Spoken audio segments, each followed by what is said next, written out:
كلنا يخطئ وكل منا له خطأ، ويقول الرسول صلى الله عليه وسلم: كل بني آدم خطاء وخير الخطائين التوابون. بل قال أعظم من ذلك: لولا أنكم لا تذنبون لذهب الله بكم ولأتى بقوم يذنبون فيستغفرون فيغفر الله لهم.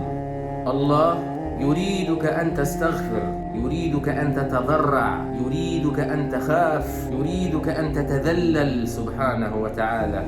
ولن يكون هذا إلا بعد الذنوب. يذنب الإنسان فيشعر بالندم والحسرة والأسى، يتوب فيتوب الله عليه، فيجد الله غفورا توابا رحيما.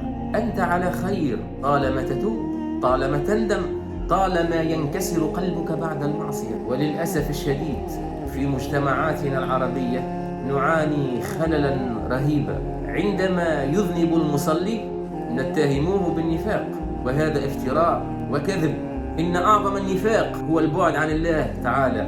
تمعن في هذا الحديث: الصلاة هي الحبل الوحيد بينك وبين الله، لا تقطعه مهما كان حجم ذنوبك، لأنه مهما عظم الذنب ومهما كان حجم الذنب فإن عفو الله أعظم من أي ذنب، ومهما كان حجم الذنب فإن عفو الله أعظم من أي ذنب. والسلام عليكم ورحمة الله.